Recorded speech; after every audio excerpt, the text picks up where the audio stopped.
Well, good evening, folks, and we open tonight's show with a moving tribute to the late Billy Muir, and those were scenes from the Geelong Rangers Craigieburn City game played on the weekend at Myers Reserve.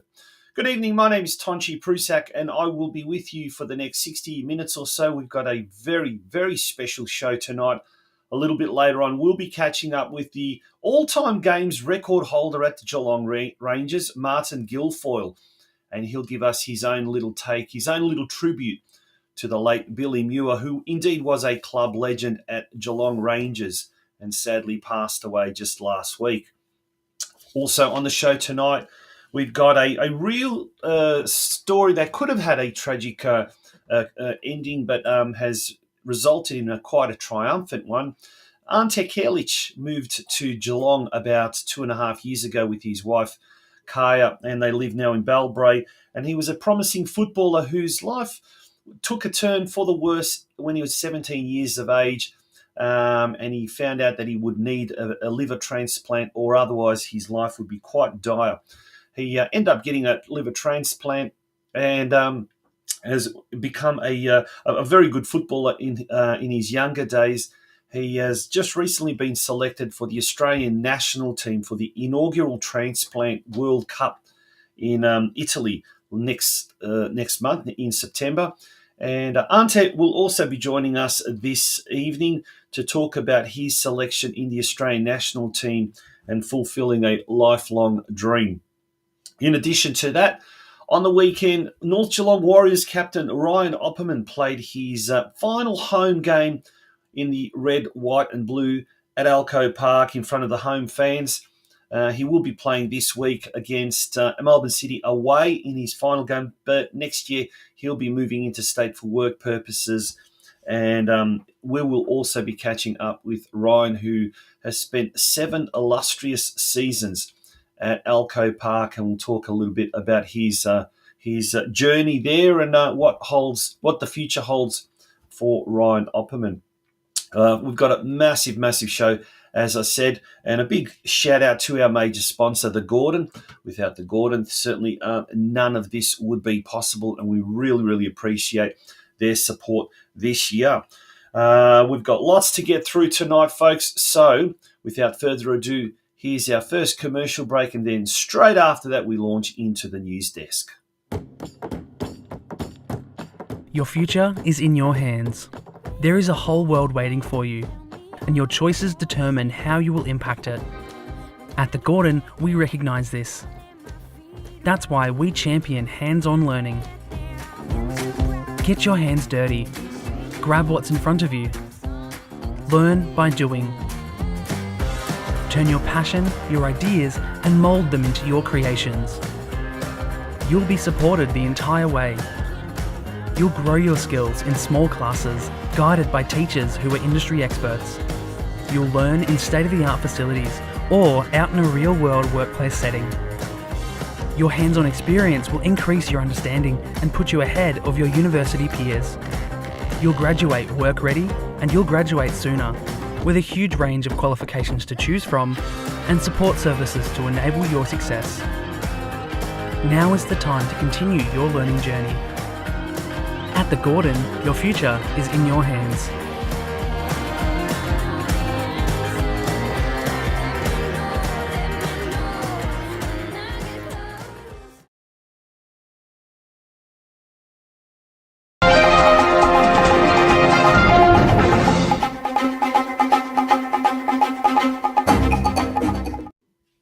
Yes, welcome back to the Geelong Region Soccer Show. As I said at the start of the show, it is episode 147, our 22nd episode for the year. After today, we've got 3 more episodes culminating in our season finale, 150th episode, which I'm promising you is going to be a huge one. It will be a live 2-hour show, details yet to be confirmed. Let's first of all turn our attention to the media watch and what is happening in the local media. Last week was a big bumper week for soccer in the local media. First of all, in Thursday's edition of the Geelong Advertiser, clubs pay tribute to dedicated servant, and there was an article there by Ben Cameron looking at the late Billy Muir and his contribution to the Geelong Rangers Soccer Club. There was also a very obscure article, Confused Clubs Query Game Being Abandoned. Rivals socialise after the ref's big call. And once again, Ben Cameron wrote a piece in the Geelong Advertiser about a local league Geelong men's Division 3 game between Armstrong United and Corio. Getting into the news, their game was cancelled after 70 minutes after the referee felt that things could escalate, and after a few heated calls. And players from both teams were left rather perplexed afterwards, and they discussed it all afterwards in the club rooms. So very, very strange thing there. On Friday, energised Lions all set to roar in bid for promotion. The Geelong State League clubs go into the final 5 rounds of the season with mixed intentions. Some looking to avoid relegation, others content to finish the season as high as possible. And there was an article there about the Geelong Soccer Club. Then it went on to Saturday's edition, Warriors sad to lose skipper. And Ryan Opperman, the North Geelong Warriors captain, was set to play his final game in front of his home fans on Saturday against Caroline Springs George Cross. In today's edition, a late equaliser trips Geelong and club's promotion hopes kept alive. South Coast, Lara United and Deakin Ducks all had valuable wins on the weekend to keep their promotion hopes alive, while Geelong suffered a minor stumble with a draw in State League action on the weekend. And then also over the weekend, the Surf Coast Times ran an article about one of our guests tonight. Bellbrae resident carries transplant message to Italy.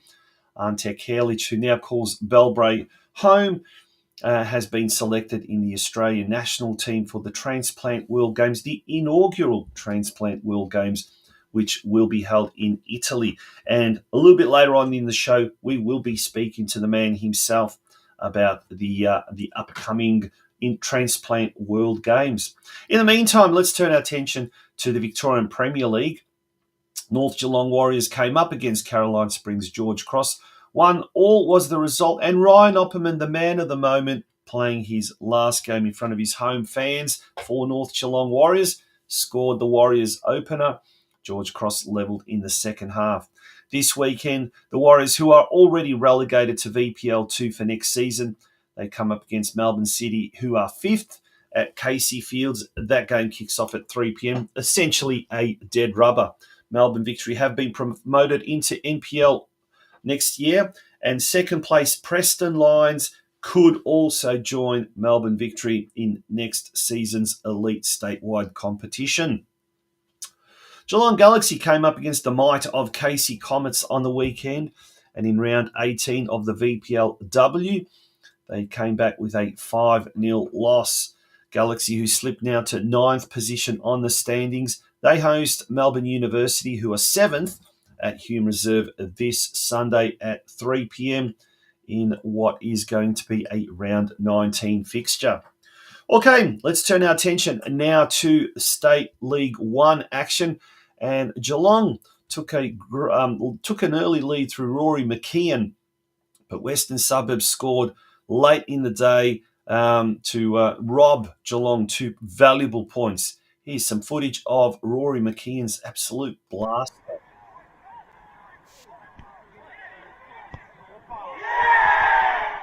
Brilliant goal. That was an absolute fantastic goal.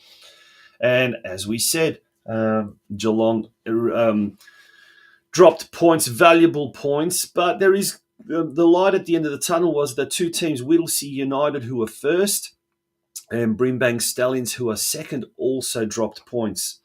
Sydenham Park defeated Corio 2-1 with Billy Ardura scoring Corio's only goal.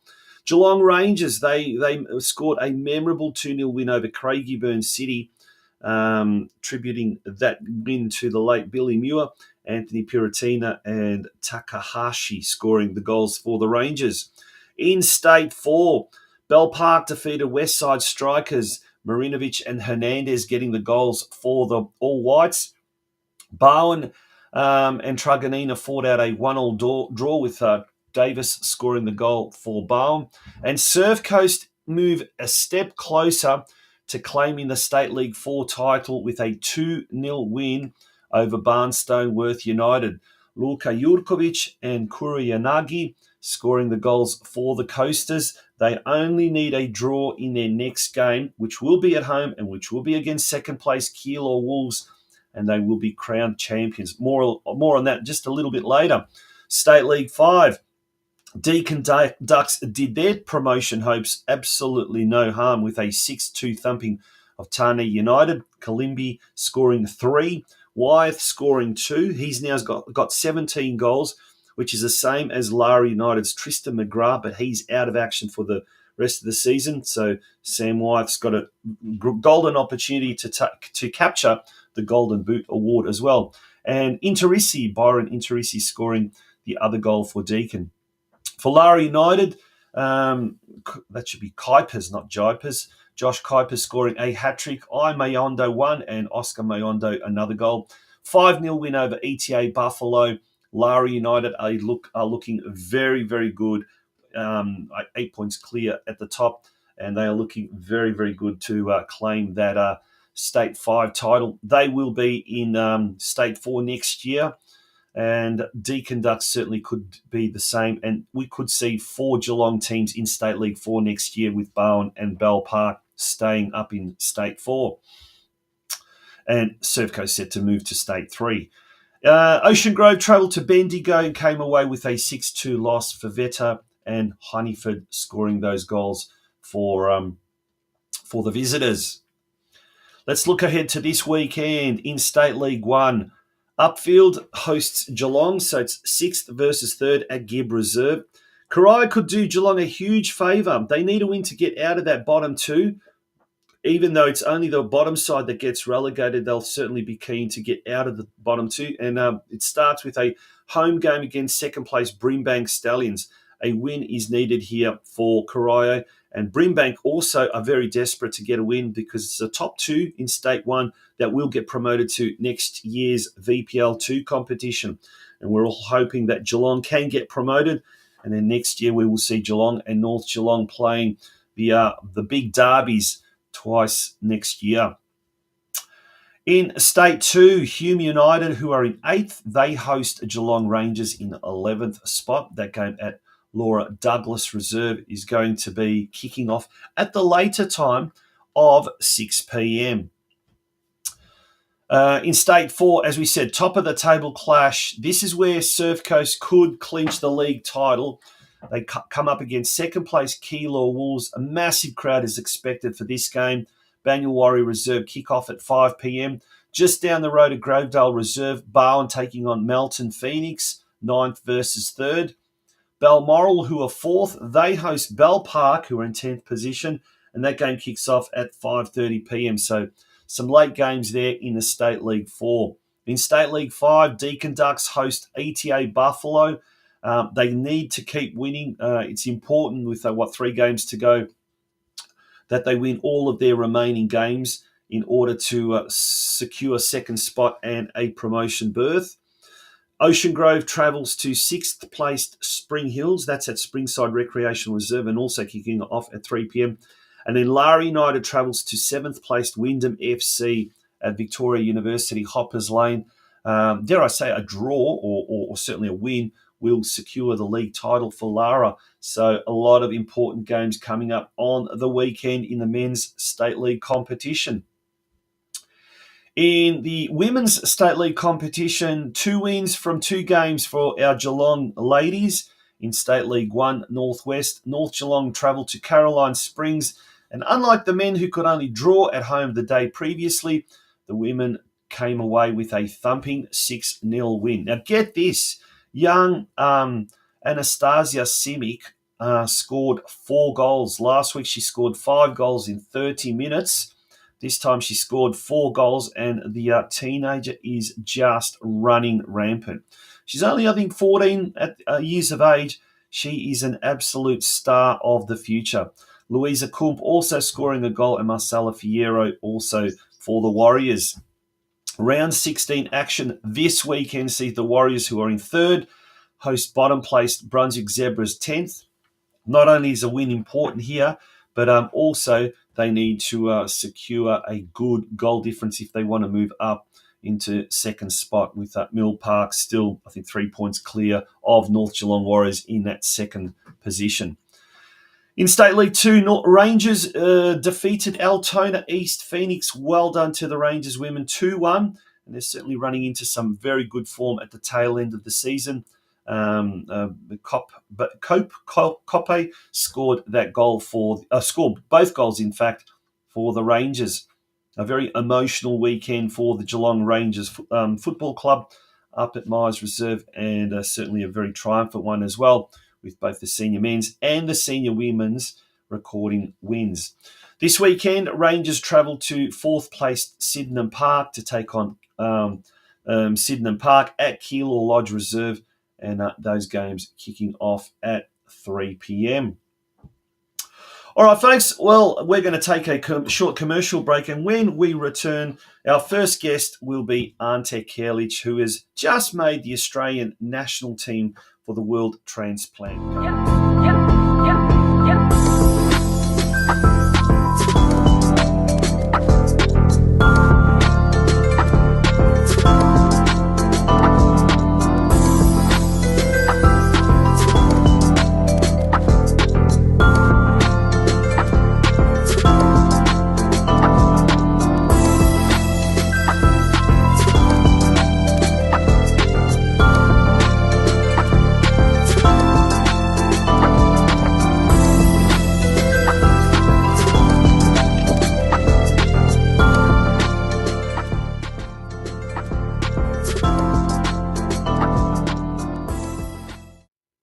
Good evening and welcome back to the Geelong Region Soccer Show podcast. And it's time now for our first guest for tonight. But before we do that, we're going to play a little bit of a video clip from about 7 years ago where Archie Thompson, the great Archie Thompson, former Melbourne Victory legend, he held an interview with our next guest, Ante Kerlich. And this is it's quite a touching 2-minute video, and it's like a little bit of an intro clip to our tonight's guest. Tell us a little bit about your condition and when you were diagnosed. So I was basically 17 years old, was diagnosed with a condition called primary sclerosing cholangitis, PSC for short. It's a very slow progressing disease, and like every, youngster who grew up playing soccer, had aspirations to try and play at an elite level. Trying to play seniors, that kind of thing, I was always on medications which affected my weight. I wanted to play soccer, that's what I wanted to do, but unfortunately because of my health, I didn't get to live that. When I actually was told that I needed a liver transplant, it's quite difficult to deal with. It's a bit concerning for all the family and all your friends, knowing that if you don't get one, the consequences could be pretty dire. I did get a call 4 months from the date that I was activated on the transplant list. Went to the hospital in the morning, walked into the room, in tears, thinking it's going to happen. After an agonising 6 or 7 hours, we were told that it didn't go ahead. It was a difficult day, that one, because my wife, Kay, was pregnant, and we'd been trying for 2.5, 3 years to have a child, not knowing whether I'd actually make it to be around for the birth of our daughter. It was quite difficult. 4 months after that, the transplant coordinator gave me a call and said there may be another match. Having to say goodbye to my family before actually knowing I was going to have the surgery was a bit of a weird situation, but thankfully it all went well. 24 hours, my jaundice has disappeared, my eyes were white, felt an immediate difference. One organ donation can help to improve the lives of up to 10 people. Watching my daughter Eva grow, it's been the best 2 years of my life. Without the generous donation I received from my donor, I wouldn't have been able to live that. And it's a very warm welcome to the Geelong Region Soccer Show. Bellbrae resident and newly selected Australian national football team member for the World Transplant Games, Ante Kerlich. Ante, good evening, and how are you? I'm good, Tonchi. How are you going?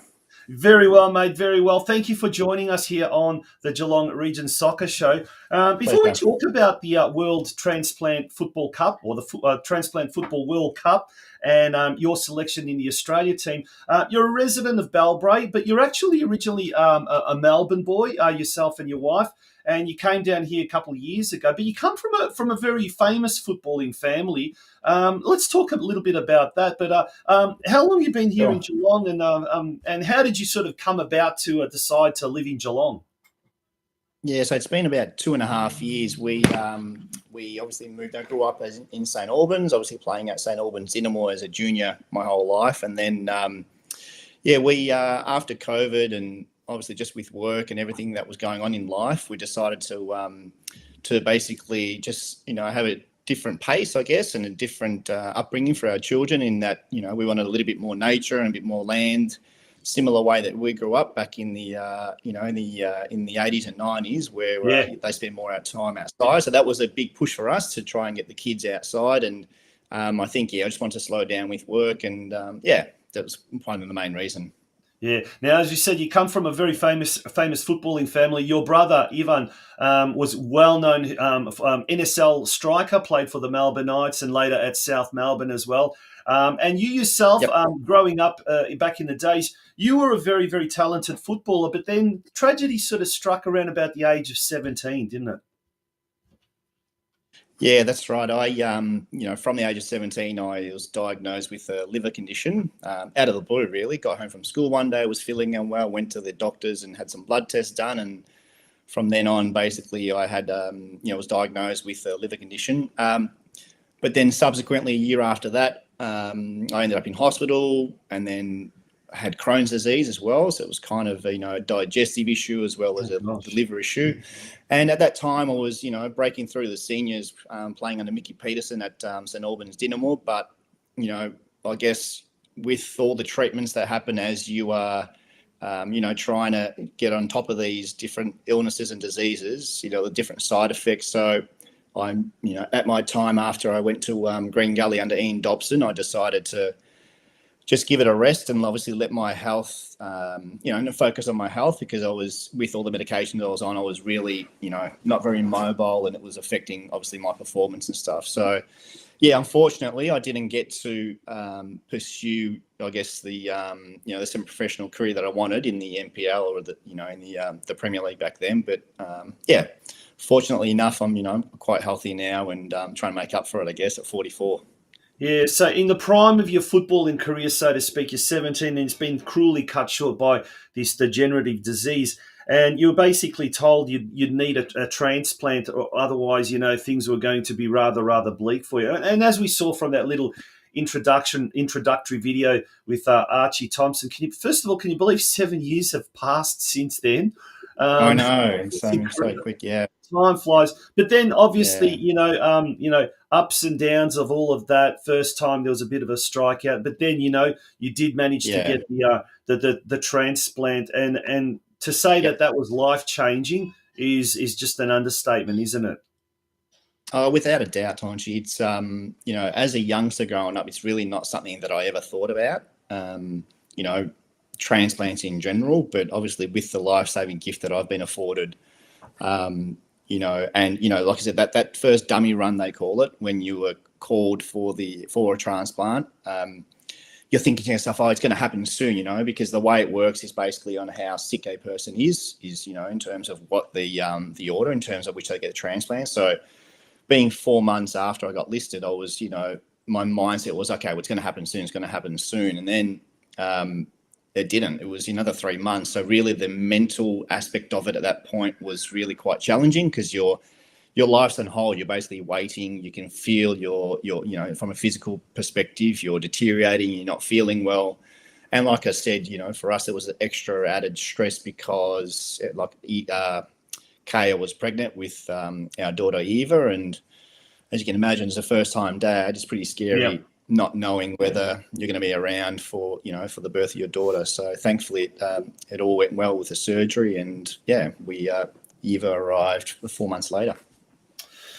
It's such a beautiful story in the end, but it certainly could have been such a tough and a tragic story in many ways. But the good news doesn't stop there. Look, Geelong is renowned as having been the home of many Socceroo greats. We talk about Steve Horvath, we talk about Josip Skorko in the Socceroos. In more recent times, I guess we've even got Adrian Lay as well, who lives down Torquay Way and heavily involved with Curva coaching. And in recent times, I guess we've got a Matilda in Kyra Cooney Cross from Jan Juck. Yeah. But I guess, mate, you're now added to that list as an Australian national team representative. And, mate, we're going to adopt you as a Geelong out-and-out Geelongian. You've been here for 2 years, so you qualify for that. But, selected for the the Australian national team for the inaugural football.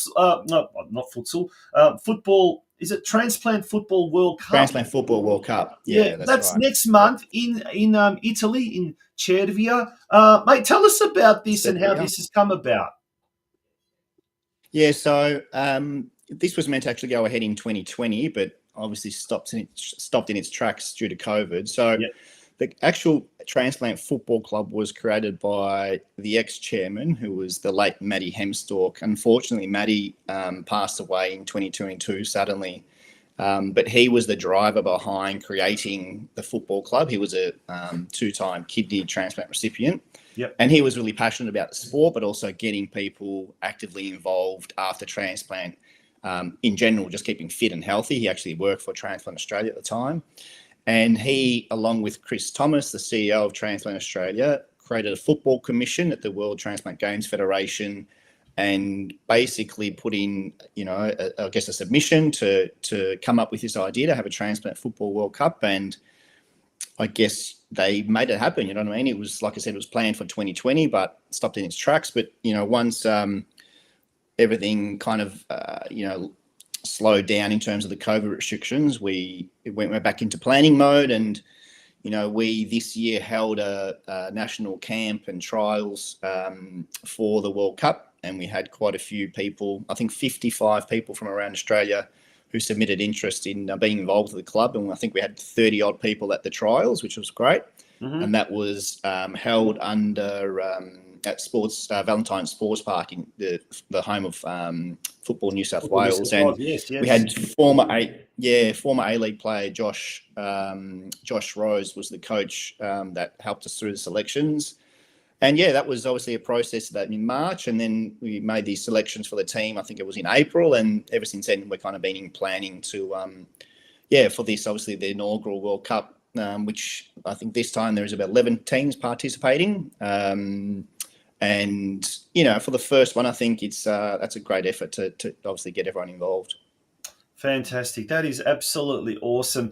Now there's a website here, and obviously one of the purposes of this also is to raise awareness of donations. And there it is. You can help out, donatelife.gov.au. So those who can donate, please do so. And if you can't, please help raise awareness. And I think you made a point, was it in that video? One organ donor can save up to 10 lives as well. And that's quite an incredible statistic.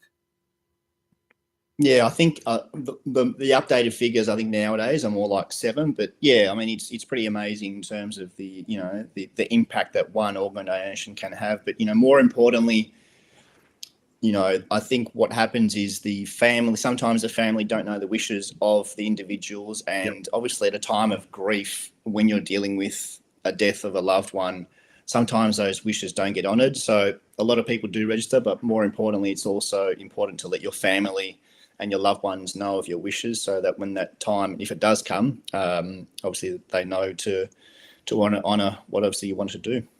Yeah, mate. Congratulations on your selection. Fantastic. Thanks, Gonchi. And for all the things that you do for the raising awareness of donor transplants, a donor is just amazing. So well done to you as well. And it's great to see. And we look forward to seeing you around the Geelong football community for many, many years to come. Well, I'll be playing in the Masters League this year, so I'm sure I'll see many of you around. Excellent. And who are you playing for, if you don't mind us asking? I'm unsure. I'm unsure as yet. There's a few people knocking on the door, so we'll have to see. Oh, excellent. Well, that's great to see. So look forward to that. Ante, all the best in Italy and all the best for the future as well. Thank you, Tonchi, and thanks for your time. Good on you. Ante Kerlich, the newest Socceroo, the newest Australian national team representative here in Geelong. We're going to certainly claim him as one of our own. Folks, don't go away. We're going to be back very, very shortly with our next guest. It is the Geelong Region Soccer Show. Hi, I'm Joe Gergich. And I'm Helena Fantella. And welcome to our family here at Harcourts.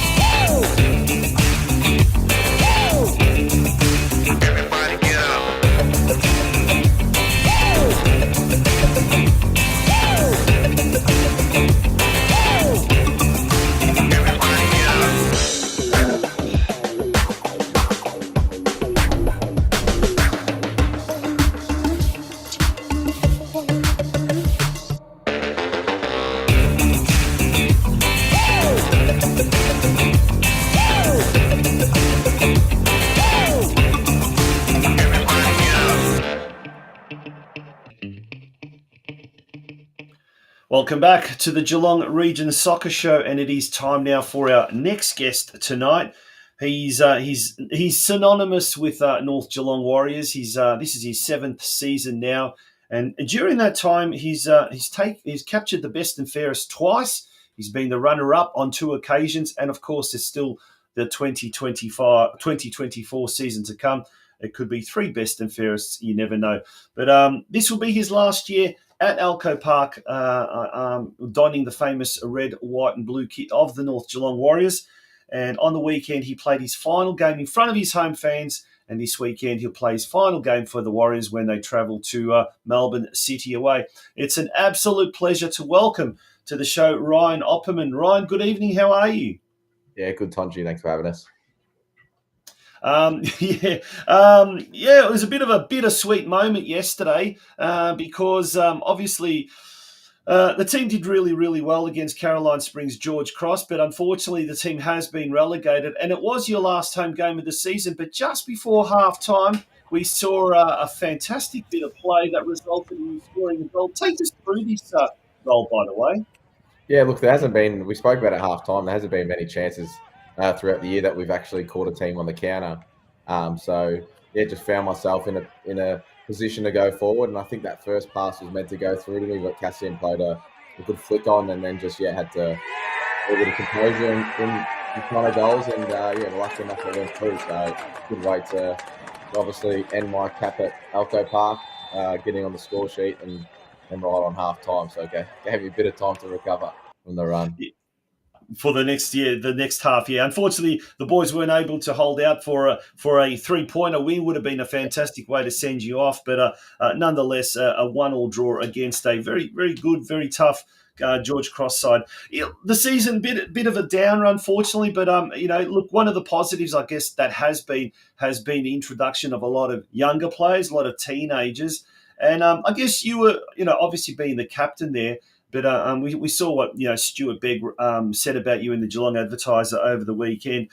You were a real mentor, a real leader on and off the field.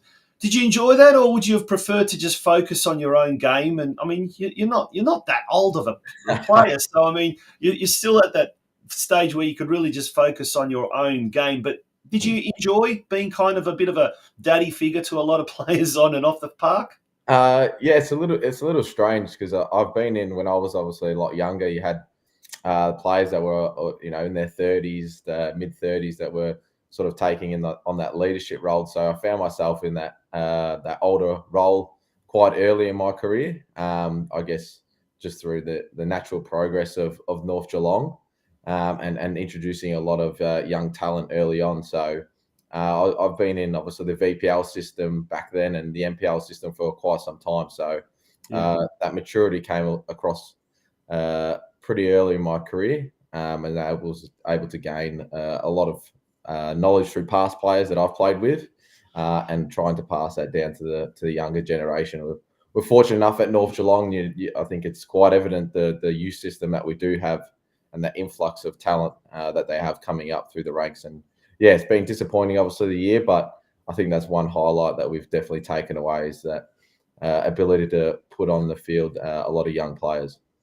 Now, mate, you seem to have been around forever and a day. I mean, obviously, you've been at North Geelong for 7 years, and it'd be quite rude to say you're a veteran, but that's what it sort of comes across. But you're only 27, mate. You've had such an illustrious career already. You started off at Rangers Juniors, is that right?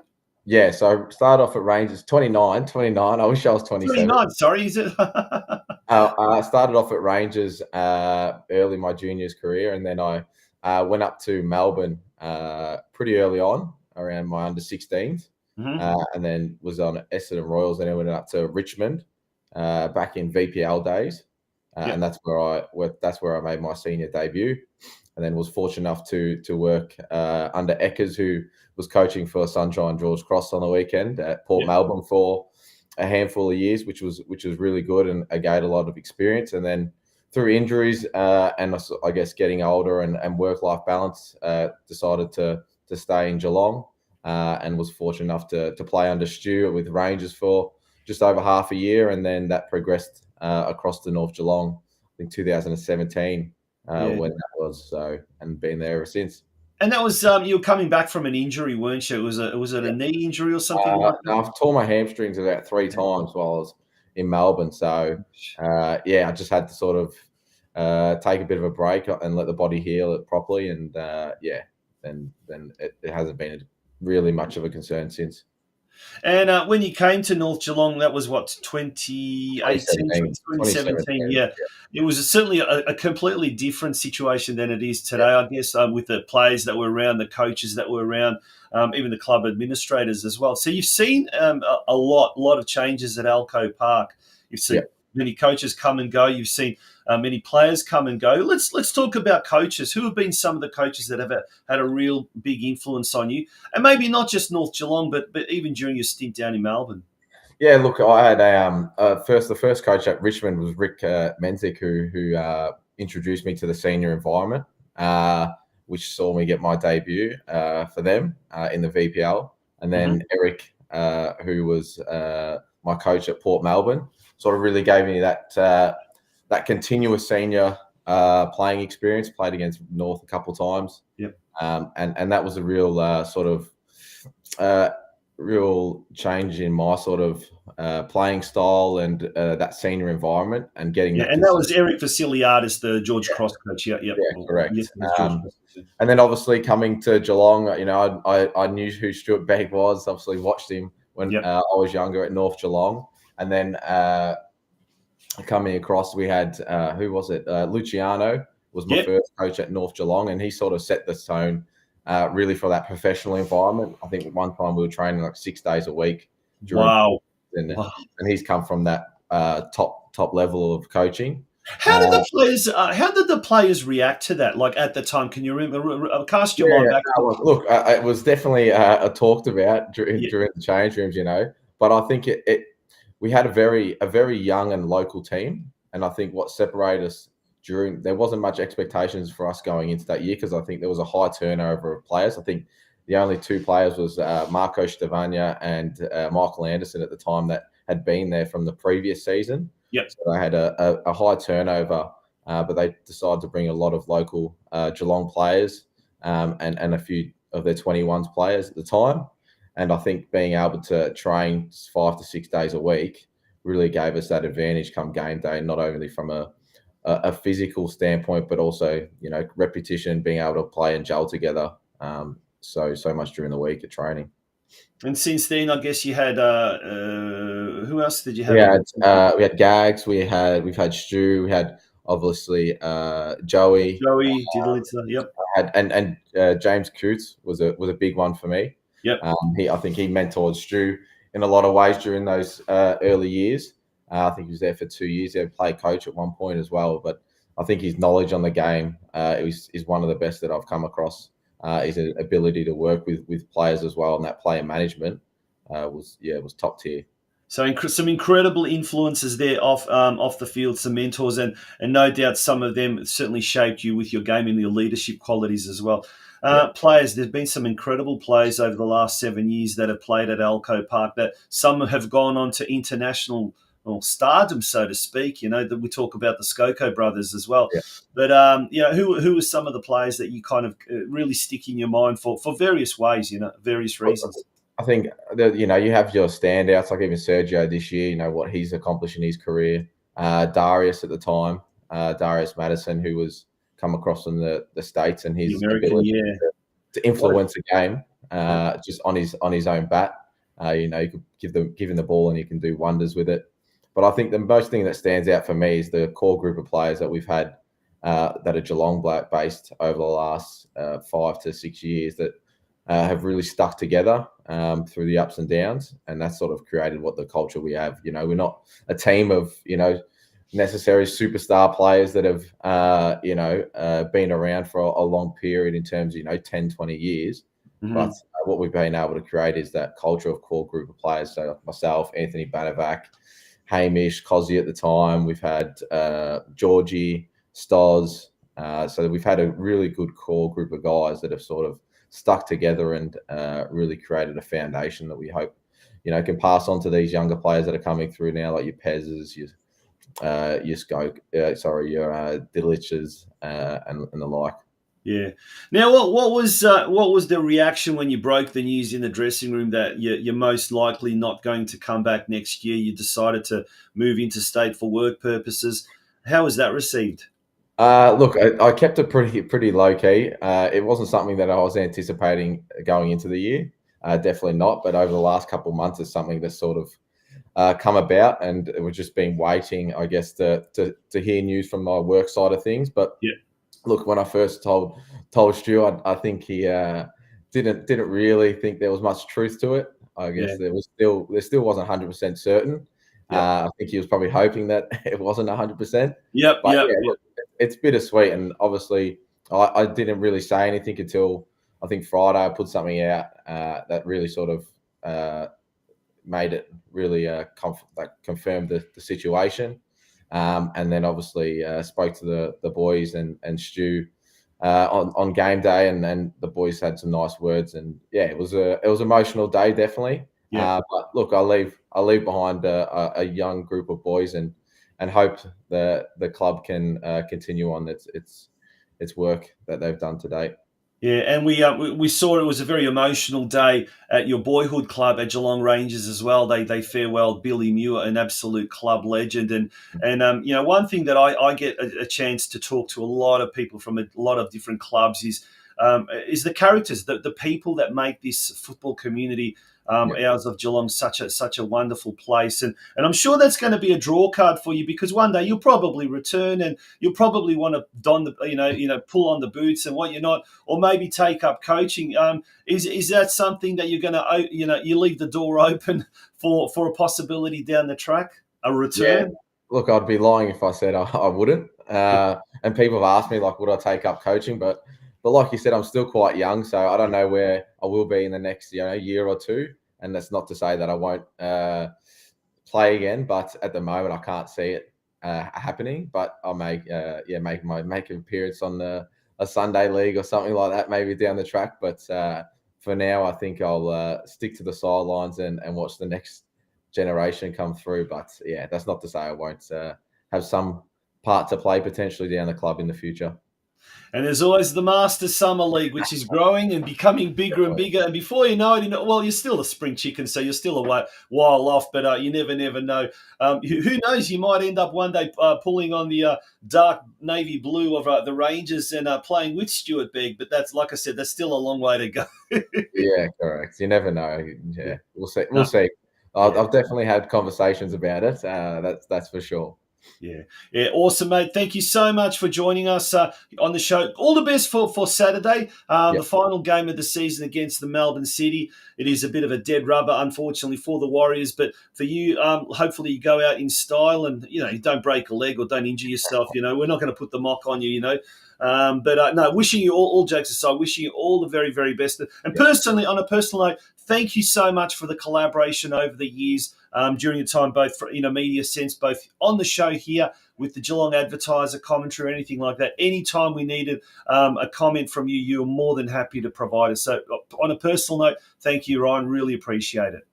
Been a pleasure, Tonchi, and obviously the work that you guys are doing to really bring light to the local sport is wonderful. So keep it up.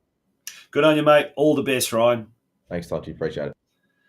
Ryan Opperman from North Geelong Warriors. After 7 seasons, he's departing Alco Park. There is still one more game, and no doubt, obviously, the best and fairest count this year. He may add to that 2 best and fairest wins and 2 runners-up as well. Okay, folks, when we return, we will be speaking to a very, very special guest tonight. He's the all-time games record holder at the Geelong Rangers, Martin Guilfoyle. For those that do know him, he's an absolute legend of a man, and he's going to be talking after this break about another legend who sadly just recently left us, and we're, of course, speaking about Billy Muir. Don't go away, folks. It is the Geelong Region Soccer Show. The world is yours. So work hard, and you can have whatever it is you want.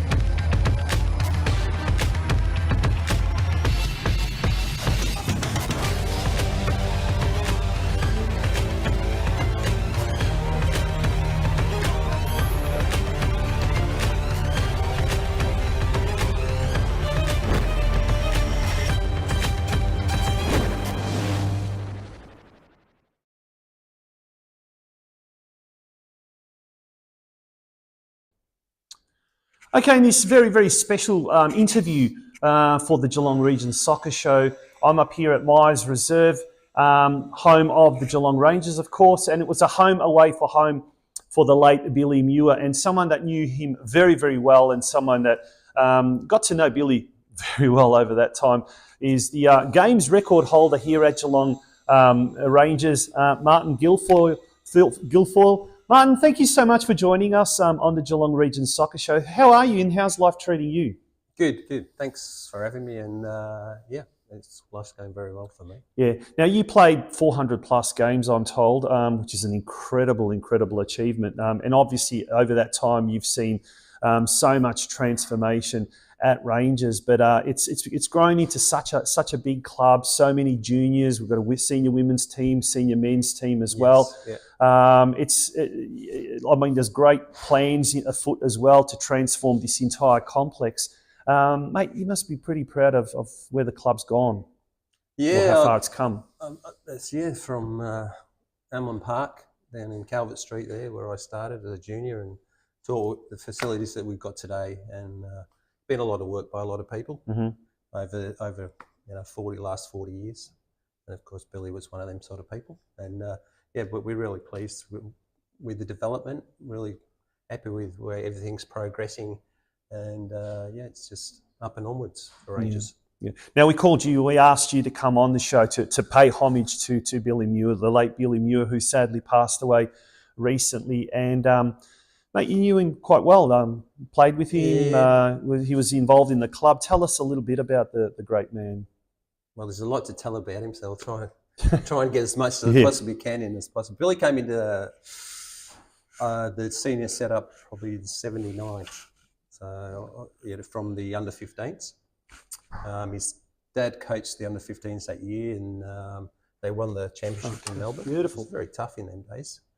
And he came up with a few other good players like John Coots, Mario Joe Tatone, these sort of players. They come into the club, and I say within 12 months, so we'd have been playing reserve, but within 12 months he was in the senior squad. Yeah. And from there he just took it on. I think we had a coach called Amy McMeekin at the time, and he loved young players anyway, and we were a very young team, and Billy just became part of that. And what was the football like back in those days, late 70s, early 80s? Compare it to today, I suppose. Quite physical. And you had to have your wits about you. You're playing a lot of teams, and I said we were a very young team. And I said Billy had come in there. He was a big lad, but at the same time, he wasn't used to playing against men. But he soon worked it out. And we played a lot of, there was a lot more, I'd say, ethnic teams in them days. A lot of clubs, like South American teams and that. And, we had some quite tough encounters against these teams. I could tell you about one particular game. In fact, Billy scored a hat-trick in this particular game. Can you remember who it was? Otham. Yep. They're a Chilean team, and very skillful, but also typical South American team. Very, very good at leaving their foot there and that. And we played him one day up here. It was up at Myers Reserve, and it was Amy McMeekin was coach, and we get going well. They're the sort of team you had to be on top of them. You had to be in at them all the time because it was so skillful and they could tear you to pieces. Anyway, we're having a good day, and we got about 4-2 up and got 5-2 up, which is sort of unheard of in them days. And Billy was on a hat-trick. He got put through, I can't remember who, by somebody, and as the ball got through to him, he just punched it with his hand. And we saw it, we thought, oh, ref's going to see this. Yeah. Bang, goal, hat-trick. Of course, Otham, being Chileans, very hot-tempered, very just went berserk, absolute berserk, and sort of a mini riot we sort of had. We all our players went into the centre circle and waited till all the skirmishes calmed down and the supporters calmed down. The referee got control of the game again. Sent a few of their players off, but that's sort of Billy. Now, the question remains: was the goal recognised? Yes, of course. So there we have it. There's a scoop for the Geelong Region Soccer Show. The original hand of God was not Maradona in 1986. It was Billy Muir. Yeah, Geelong Rangers. Yeah, but the kerfuffle it caused afterwards, it's unbelievable. But that was them days, and you're talking about what it was like in them days, and that was it. Yeah. Can you remember any of the other stories, or maybe stories on trips to Melbourne, or dressing rooms, or really end of season trips or anything like that? Well, things like that stay on end of season. Oh, obviously, yes. And on the bus trips. Look, I can tell you a few things about Billy. Training. He wasn't a great trainer, Billy. Right? He didn't. And everybody knew that. I can tell you a story about him pre-season. In them days, we did a lot of running around Belpastel pre-season. You'd be going up to Neil Street, down the bottom, along Anarchy Road, and back up to Braun Avenue, This one time, this particular pre-season, I don't know why, but Billy seemed to always set off late, and then he'd be one of the first players coming back. And we couldn't really work it out. And, I said to Billy, how come you always get back before me? I said, I'm always setting off before you, and you're not, no, I went past you, you were talking to somebody, you were doing this. Well, we found out later, Johnny Barrow, who was our president at the time, Johnny would come up on Tuesday night, about 6:45, 10 to 7, and he was picking Billy up on the way. So Billy was getting picked up down the bottom of the hill. And he'd be saying, Billy got used to Johnny coming up at a certain time. And he'd be going, "Oh, Bill, I'm late for training. John, I'm late for training. Can you just drop me off at training, mate?" Yeah, no worries. So this went on for a few weeks until we finally twigged and gone, I talked to Johnny Barr and he said, "I'll pick Billy up again like I do most Tuesday nights." Yep. So that's one of the stories of Billy is sort of training habits. I guess you did what you had to do to get by, wasn't it? Yes, he did. It did. Yeah. And look, when he was on the park, it was fine. He pulled his weight. Another story we've got with Billy, because this is just Billy's things happen with Billy off all his way. Billy hated playing in defence. Okay, and this one year we were, I think it was early 80s, I think Duncan Thompson might have been coach. Billy was playing centre half, hated it. Billy's a striker, an out-and-out striker, nowhere else, goal scorer. That was Billy. And I said to Billy one day, I said, "What's the problem with playing in defence for a while, helping out?" And he goes, "Nobody remembers defenders. Nobody remembers goal scorers."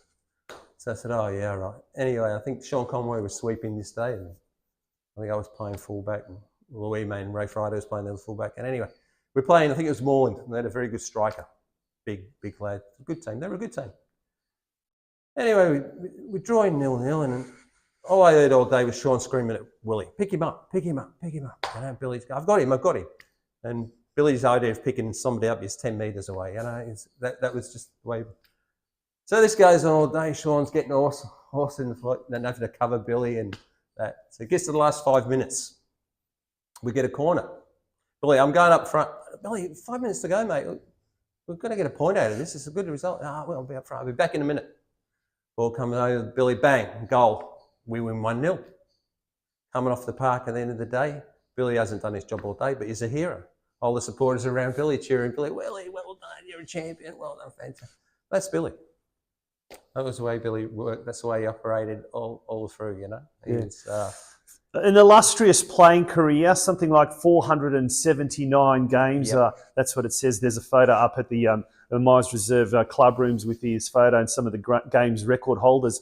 So he had an illustrious playing career, but off the field as well. Once the playing career finished, he also was heavily involved in the club. He was heavily involved with the neighbouring cricket club as well, the Balpost Hill Cricket Club as well. Yep. But let's talk about his involvement here at Geelong Rangers. Just name some of the highlights or some of the things that you most remember about his off-field or post-career involvement with Geelong Rangers. I think Billy was one of the type of people, the members, you really notice them more and you need them more when you're not travelling so well. Now that might be off the park or it might be on the park. And that's when you need your supporters. That's when the team needs the supporters. And it's very easy to support a team when you're winning the league and you're on top of the league, you know what I mean? But when things are not quite right, when finances aren't quite right, that's when you need people. And great point, yeah. That was Billy was always around and very good at getting people involved. If we needed to raise funds, and we needed to raise funds, and we had to come up with ideas to do this, Billy was really good at that. Very good at designating, by the way, too. I must admit, he was chief organiser, very good at giving out jobs, but he was there to get things done and encourage the team, and the team as much as anybody is going to miss him.